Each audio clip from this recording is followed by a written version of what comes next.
Hello, you wonderful people, and welcome to another episode of Not Too Comic Book. This being a show where I talk about TV shows that are adaptations of comic books. For today's episode, I'm going to talk about Werewolf by Night. This was a great, Marvel Studios special presentation, and I figured like you're gonna have to do something. You're gonna end up doing something special with the typical title cards for Marvel Studios, and of course they did. And I really like that. And slowly, sure too. It's like first it did like a couple claw strikes, and then like fully turned it black and white and messed with the sound. I thought that was pretty nice. But this is gonna be a full blown spoiler. This isn't, I figure I typically don't always do that when it comes to these, but I don't want anyone coming across this thinking like it's not spoilers. I know we're getting into spoilers. It'll start off a little non-spoilerish, but do realize this is just going to be a spoiler discussion in general. If you've not seen it, I highly recommend you check it out. This will not be for everyone. Typically, if this was not a Marvel thing, this wouldn't be something I would go out of my way to check out probably. But I think it's a good thing it is a Marvel thing because it allows me to experience something I probably typically wouldn't because of this aesthetic of this very like, I haven't watched a lot of classic monster movies, and this has like that old school vibe of like everything in black and white. Has that kind of feeling vibe to it. I mean, that's why Michael Giacchino did it like this, because like these are the movies that he really liked, so he wanted to design this in that regard. So, but I really think it's a neat aesthetic because once again, it is that thing of people wanted the MCU to do something different, and when the MCU does something different, people don't always 100% respond to it. I think the critical reception to this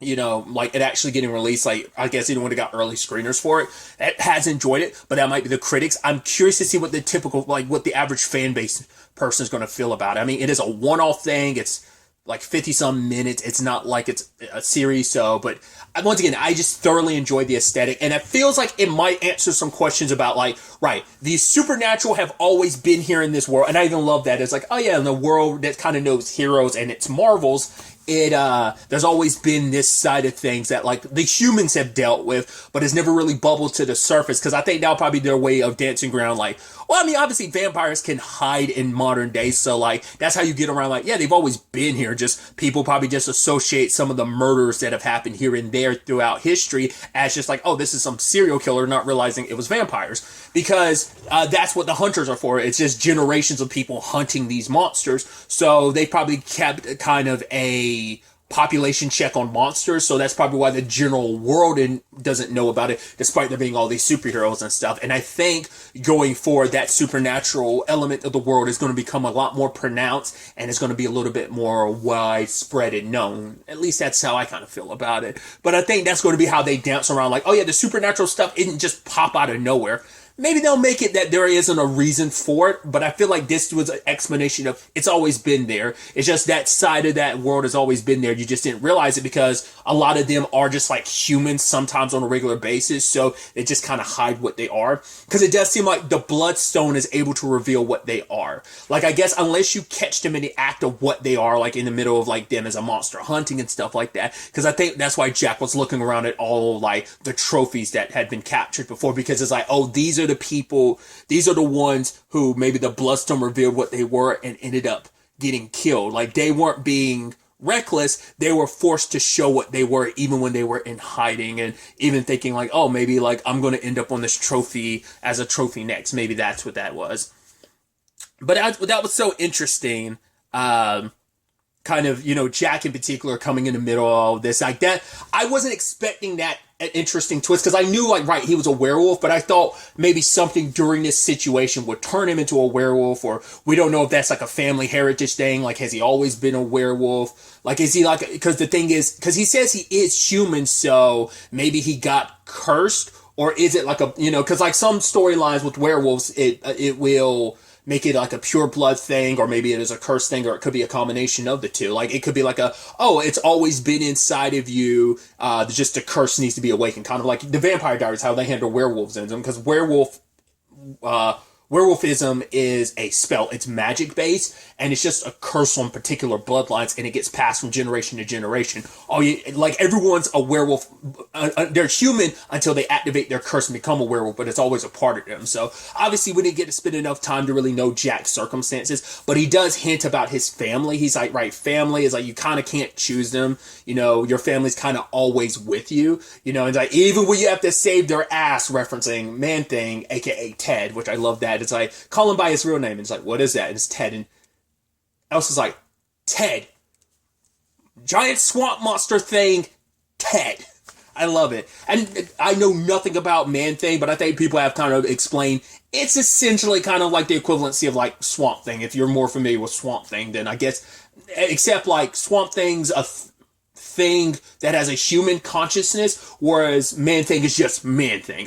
That's my understanding. It's not a one-to-one to Swamp Thing. It's not the same circumstances. It is just kind of an entity on its own, and Swamp Thing is like an entity that just has a human's personality and consciousness to it.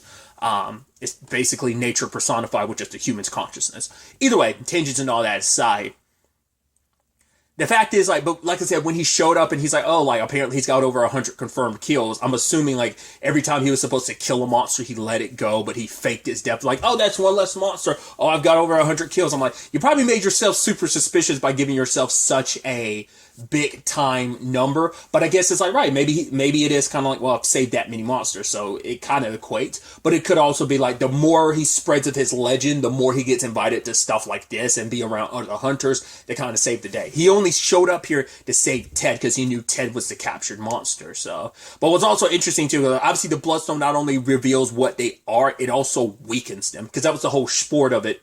Why the fuck did I say it like that? Sport of it all is to weaken Ted and make it easier to hunt and stuff like that. So it's interesting. And obviously, like, I guess you'd almost call this a little bit of slice of life, because you're like slap dab in the middle of like, okay, Ulysses' Bloodstone died, hunters are gathered around to gain the Bloodstone. It's supposed to be Elsa's, but Elsa kind of like abandoned the family. We didn't really get into why that is. Maybe she just didn't like the way that, because she was a little more receptive to helping monsters. And you would think, like, considering this is her birthright, but she wants nothing to do with this family. It's like, because, you know, Verusa's like, oh, you've kind of abandoned your training. It's like, no, I abandoned his training, her father's training. So we don't know what it is that kind of just him wanting her to be something she's not. She can never make any choices of her own, and she was never good enough in his eyes, and at least her stepmother, who plays very much leaning into like that little bit of a wicked stepmother element.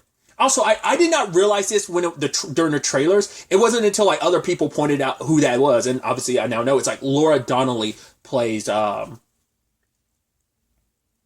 there was another actress I was confusing about. I was like, oh, is that so and so? And it's like, no, it's Laura Donnelly.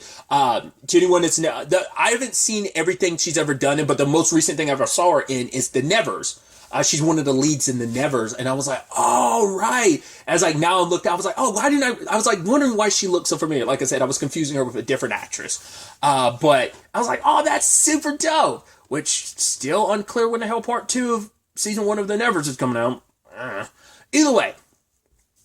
So I just thought that was interesting. She was mainly here just for the Bloodstone, and she was just going to be on her way, and just like, you know, because it's supposed to be hers by birthright, but she kind of, because she abandoned her family for so many decades, it's kind of like, yeah, you've kind of taken yourself out of the running. You have every right to be here, but you have to like, you have no like legitimate claim over it. Like, it's up for grabs. So the hunters aren't just hunting the monsters, they're actually hunting each other too. I mean, I guess it's like, right, it's a sports, and it's like, right, we honor those who will fall. It's like, oh, so you're expecting people to die during this hunt. It's like, oh, not just because the monster's hunting you while you're hunting a monster, you're also hunting each other. So, and I even thought it was interesting. Job was like, hey, like, we could just walk past each other. And Elsa's like, wait, what? He's like, yeah, we could just literally walk past each other. But home dude came in swinging with the axe. Also, it's like, yeah, like Elsa out there doing like her Black Widow thing. That was pretty neat. I went into this knowing that this was going to be a little bloody. You see a little bit of it in the trailer. Like, they kind of, like, once again, I guess, I don't know whether it's the black and white that helps it or just the aesthetic, but I feel like they got away with a lot more than they probably typically would. I was like, oh, it kind of feels weird that this would be on Disney Plus, huh? It doesn't feel like it would be, but, yo, Elsa killing, like, also, like, she's pretty, like, that one hunter, like, closing his arm in the door. I thought she's just going to break it, and then it's like, are you going to cut it off? sure as hell cuts it off, and then ends up killing him by like shooting one of his arrow spike things through his mouth, and then like hiding from the other guy by like the guy's like dying, choking on his own blood, and she's covering his mouth. And I do love that when she removes her hand and like leaves the body, you do see that the arrow did go through his, obviously it pierced through the bottom of his jaw, and like it's poking up near his lips a little bit. I was like, oh, that's pretty brutal.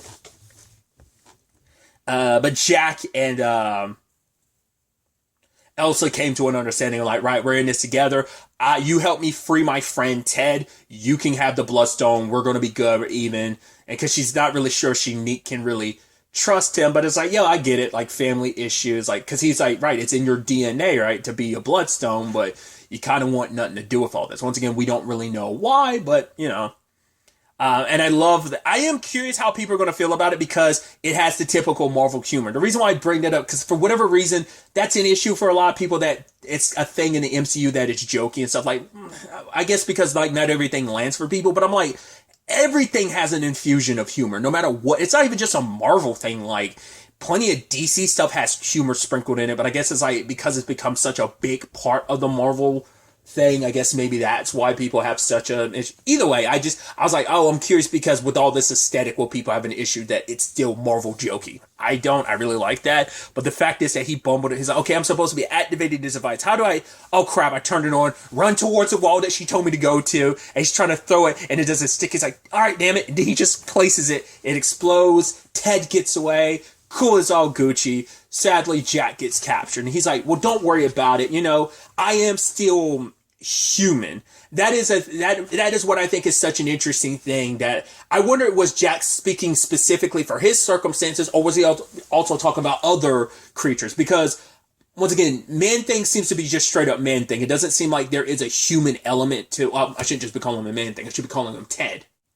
Once again, I just feel like Ted's circumstances are just Ted's circumstances, but what I was wondering is, like, some of those other monsters that did die, like I said, like, are they kind of like Jack, where it is this thing of, they also had like a human side, but they just had a monstrous side too. But he's saying like, right, there's a part of me, I am human, and then there's just a part of me that isn't human, but I do manage that. Like, I just lock myself every like full moon. He's like, don't worry about it. 5 days to the next full moon, we'll figure this out. She's like, they're going to use the Bloodstone to transform you. He's like, okay, come here, just like look me in the eyes. And he like sniffs her. She's like, what are you doing? He's like, I need to remember you. She's like, has this ever worked before? He's like, one time. I was like, what was that one instance it did work? Meaning literally every other time it didn't. Who knows how many? I mean, I guess there had to be a mistake period for you to eventually get to the point that you're like, oh, I need to lock myself up. So we don't know what that pertained to, like a lover type of situation or what.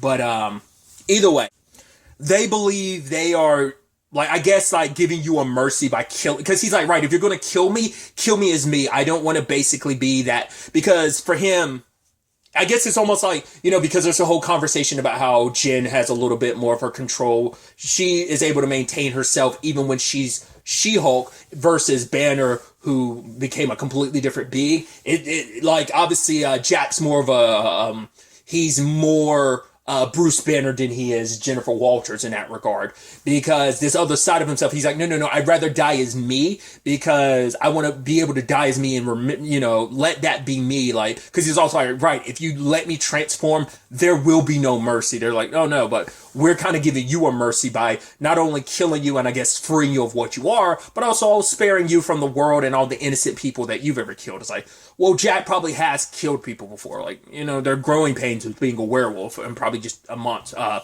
supernatural in general, but yeah, messed up. He transformed, got free. Also, the guards there, I remember people, like, during with the trailer, some people were wondering, like, wait, those aren't TSA, I mean, I said TSA, TVA agents, Time Variance Authority, like agents or anything like that, but it's like, no, they just happen to be using weapons. They have the same gear and they have weapons similar, but it's not for the same purpose of pruning timelines. But like I said, the aesthetic was wild. And I love the, I don't know, like, especially the transformation. It kind of reminded me of, it makes me think of a show that I love. It's an older Canadian show from like what was it, from 99, it ran from 99 to 2001, called Big Wolf on Campus. It kind of gave me similar vibes in that regard. If you've ever seen it, I highly recommend, if you're able, I don't know how most people are going to feel about it. It's a very campy show. And once again, it's like, it's very dated, but I watched it, rewatched it a couple years ago. Like, you can find episodes on YouTube. I don't know whether it's anywhere official you can find it. I'm going on a tangent, but it kind of gave me that same, because that show has that, like, kind of has a similar supernatural feel. Granted, it was like, and it's also interesting because I say that because that was, at least here in the US, that was on ABC Family, what is formerly ABC Family, now Freeform. So it was kind of under the Disney umbrella, I think. Either way, it just kind of reminded me that, especially his transformation, but him biting that hunter's ear off and her like slicing his neck. I was like, even like her killing that final hunter, which I do like them stylizing the fight. See, once again, like, I do like that she has this very like Black Widow, like, that's because, like, especially because she does like your typical Black Widow thing of like twirling her legs, like jumping on top of you, like twirling her legs around and tossing you like that. So she definitely has like a very Black Widow like fighting style going on. And also that last lady, she slit her throat and then like stabbed, like brought the sword down into her head and just left it. But I also, once again, not the biggest cinematography person, but I do notice cinematography from time to time. That whole sequence where it's a whole bunch of them in one room, like, it was probably a very nicely disguised one take, especially with how they did it, but it was meant to kind of be almost like this one shot where it's just that room and then like you're just like cutting people. And I love blood and water on the camera. I think that's like, I don't know why I love that aesthetic. So like ripping into one of the hunters and like their blood splattering on the camera, just as like the doors closing and it's getting darker and darker in the room. Like, I'm sure that was a hit. I mean, that might have either been a true one take, but it most likely was like, no, there's hidden cuts in there because like it's getting dimmer in here, so they were able to hide it. But I thought that was so beautifully done. And when the time came, Jack luckily didn't kill Elsa, but her stepmother was about to kill her because it's like, oh, you're an embarrassment. And Man-Thing steps in, grabs her, and burns her like she's a vampire stepping into daylight. Like, it had that same feel and vibe to it. They could literally probably just use that exact special effect on like a vampire burning up, and because he also did it before against the big guy with the axe, just like grabbed the top of his head and melted it. I was like, wow. And I love that Elsa's just like, oh, you're looking for, because man, they just, she's like, oh, thanks, and he's just standing there kind of shrugging, so like, and she's like, oh, he went that way because Jack escaped, and he's like, cool. And the guy's like, oh, the one guy that's still alive being like, hey, madam, I'm here to see if I could be of any service. She's like, oh, good. Take the rest of the shit upstairs. And just like chills and relax. I'm like, nothing but death and mayhem around you, and you're just taking a seat. And what do? So cheeky and so beautifully done, playing Over the Rainbow as it goes, especially because the Bloodstone is the only thing that was in bright color the entire episode. And then for the color like to start filling in throughout the rest of it as Over the Rainbow's playing, I was like, oh, beautifully done. Beautiful. And then just like Jack waking up and just Ted just sitting there be like, hey, you're kind of like talking to him. It's like, okay. He's like, don't talk to me about food, guy. I'm just like, after everything, I could go for sushi, but you pick, He's like, no, but I rescue you all the time. Like, you rescued me like this once or whatever. But it's like, I thought that was like really sweet. Like, hey, chum buddies. And it's just like, yeah, they're out there. Probably, their duty is, well, he's there to bail out his buddy anytime. But I wonder, is that going to be kind of almost like, speaking of Black Widow, could it be of like, oh, whereas Yelena went around freeing all the other Black Widows that were under control, I'm curious, is he going to like make more of a point to free all the other, I mean, it was mainly about saving his buddy, but I don't know if that's applicable to every other I mean, we don't know. This is such a one-off thing, and we have no idea in what other capacity this will come back in.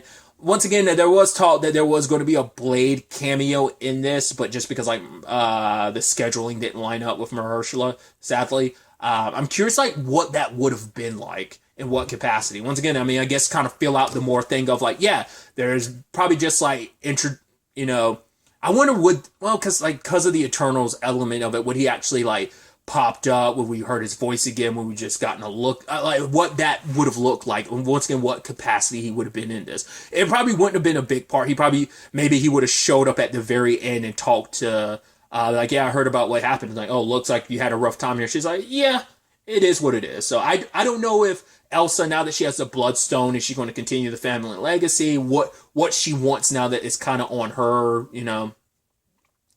what she does from here. Does she continue the monster hunting thing? Like, what is her and Jack's, like, is she going to cross paths with Jack and Ted in the future? Like, what this next looks like in the MCU, I have no idea. Like, when we would see any of these characters pop up again, but it is really interesting that I'd be like, just a nice step in that, because obviously we got it with Doctor Strange, but like really steeped into the supernatural side of things in this particular one-off. So I just can't fully imagine, like, maybe a Doctor Strange 3, but the way into the Multiverse of Madness, and then like that set up for that. So, I mean, we also don't know when the next time we'd see Doctor Strange as well, like, because Secret Wars would probably happen before we got another Doctor Strange. There's still slates on Phase 6 that we have no idea about.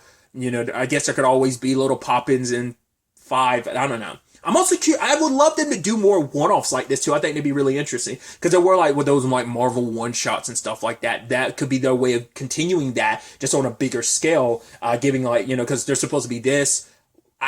We still haven't heard anything about the holiday special that's supposed to come out, because it's supposed to be like that in between to Volume 2 / Infinity War / Endgame and Volume 3 of the Guardians. So it's like, is that supposed to be the in-between spots, canonical, very much like this? So I don't think we've heard anything about that officially. So, but, hopefully we do get it. I'd love to see what it ends up entailing, considering what we got with this holiday special. So I hope we do get, like, more. I feel like you could really lean into it, like, whether kind of like how Deadpool really leaned into like this is a romantic comedy, and it really was. So like you could really like lean into like holiday aesthetics and stuff like that. I'd be so curious just to see, like, them do more weird stuff like this. But also just to know, like, where we'd get more of this story going forward, I think would be interesting. Because once again, they've set up, like, the more supernatural side. I mean, obviously, there's talks about, well, there's Ghost Rider is kind of a prominent element of that. Like, the Midnight Suns type of element with this, Blade, Moon Knight. Because that is at least two sides of that they've kind of set up already. At least two, like, big supernatural properties in the MCU. They've kind of, I don't know if like Werewolf by Night is necessarily big, but it's another supernatural property that they've kind of introduced in this universe. So I'd be curious to see how that'll play out going forward. So,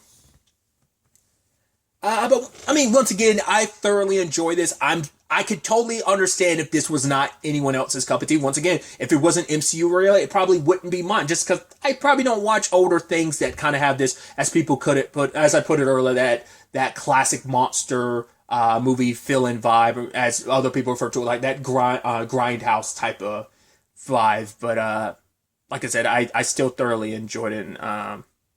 So yeah, that's pretty much all I wanted to talk about. To the next time we meet, be happy, be safe, live life to the fullest, and enjoy it. Good day and goodbye.